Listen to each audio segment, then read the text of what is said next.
لاہور قلندر کو کراچی کے ہاتھوں 86 رن سے شکست۔ اگر آپ اس چینل پر نئے ہیں تو چینل کو سبسکرائب کرنا نہ بھولیں اور ساتھ ہی لگے بیل آئیکن کو دبا دیں تاکہ ہماری ہر آنے والی نئی ویڈیو آپ تک بر وقت پہنچ سکے۔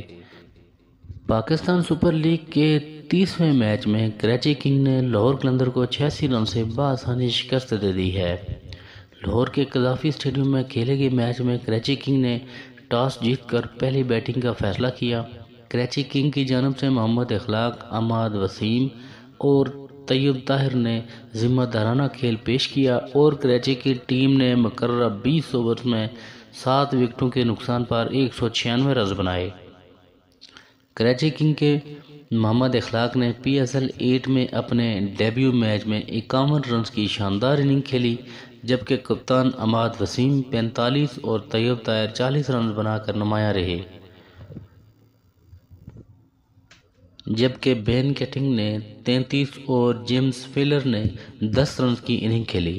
لاہور قلندر کی جانب سے حارث رفو، زمان خان اور حسین طلعت نے 2-2 جبکہ دلبر حسین نے 1 وکٹ حاصل کی۔ کراچی کنگ نے لاہور قلندر کو جیت کے لیے 197 رنز کا ہدف دیا، جس کے جواب میں لاہور قلندر کی پوری ٹیم 18.5 اوورز میں 110 رنز بنا کر ڈھیر ہو گئی۔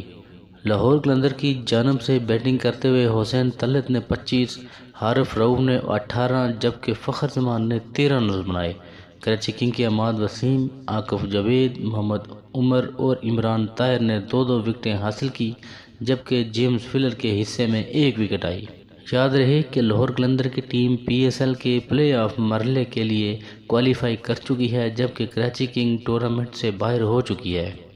لاہور قلندر کے کپتان شاہین شاہ افریدی کو کراچی کنگ کے خلاف میچ میں آرام دیا گیا تھا، جبکہ ان کی جگہ کپتانی ڈیوڈ ویس نے کی۔ پی ایس ایل کے رواں سیزن کا پہلا پلے آف میچ 15 مارچ کو لاہور قلندر اور ملتان سلطان کے درمیان شام 7 بجے قذافی اسٹیڈیم لاہور میں کھیلا جائے گا۔ ناظرین، اگرچہ کراچی کنگ ایونٹ کے اگلے مرحلے میں جگہ نہیں بنا سکی، لیکن اس کے مدار رواں سیزن میں لاہور قلندر سے ناقابل شکست رہنے پر خوش ہیں۔ ایک صارف نے لکھا کہ کراچی کنگ کے 999 مسئلے ہو سکتے ہیں، لیکن لاہور قلندر کو ہرانا کوئی مسئلہ نہیں۔ ناظرین، اب بات کرتے ہیں پشاور زلمی کے بارے میں۔ تو بابر اعظم کی غیر موجودگی میں بھی پشاور زلمی نے شاداب خان کی اسلام آباد یونائیٹڈ کو پاکستان سپر لیگ کے 29ویں میچ میں 13 رن سے شکست دے دی ہے۔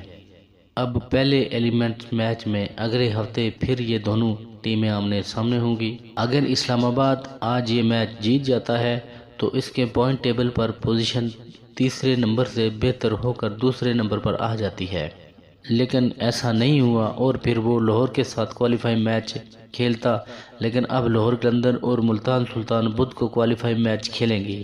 ملتان اور لاہور کے درمیان میچ جیتنے والی ٹیم پی ایس ایل کے فائنل میں جگہ بنا لے گی، جبکہ پشاور زلمی اور اسلام آباد یونائیٹڈ جمعرات کو ایک بار پھر ایک دوسرے کے آمنے سامنے اس ٹورنامنٹ سے باہر کرنے کے لیے تیار ہوں گی۔ بابر اعظم کی پشاور زلمی اس وقت چوتھے نمبر کی ٹیم ہے، تاہم ان کے مداح ان کے جلد صحتیابی کی دعائیں مانگ رہے ہیں تاکہ وہ اس ٹورنامنٹ میں پہلے نمبر کی ٹیم بن سکے۔ پشاور زلمی کے محمد حارث کو آج کے میچ کا بہترین کھلاڑی قرار دیا گیا، جنہوں نے 39 گیندوں پر 79 رنز بنائے۔ بھانو کا راجہ پاکستان نے 41 رنز بنائے، جبکہ اس کے علاوہ زلمی کے صرف 2 اور کھلاڑی ڈبل فنگر میں داخل ہو سکے۔ ٹائم کولر کیڈمور نے 12 جبکہ حسیب اللہ خان صرف 10 رن ہی بنا سکے۔ اسلام آباد کے سب سے کامیاب بولر حسن علی رہے، جنہوں نے 4 اوورز میں 39 رن دے کر 3 وکٹیں حاصل کیں۔ شاداب خان نے 4 اوورز میں 42 رن دے کر زلمی کے 2 بلے بازوں کو پیویلین کی راہ دکھائی۔ اسلام آباد یونائیٹڈ کے فہیم اشرف نے 4 اوورز میں 39 رن دے کر 1 وکٹ، جبکہ فضل الحق فاروقی نے 4 اوورز میں 27 رن دے کر 1 وکٹ اور محمد وسیم نے 4 اوورز میں 31 رن دے کر 1 وکٹ حاصل کی۔ اور جب بیٹنگ کی باری آئی تو فہیم اشرف نے اسلام آباد کے لیے 13 گیندوں پر 38 رن بنائے۔ وہ آخری اوور کی تیسری گیند پر اس وقت کلین بولڈ ہو گئے جب اسلام آباد کو 4 گیندوں پر 14 رن درکار تھے۔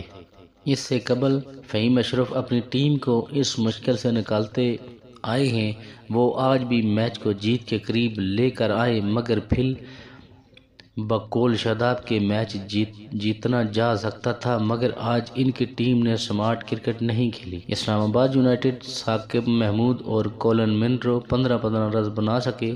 رحمت اللہ گرباز نے 33 جبکہ کپتان شاداب خان نے 19 گیندوں پر 25 رنز بنائے اور سفیان مکیم کی بال پر سائم ایوب کو اپنا کیچ تھما بیٹھے۔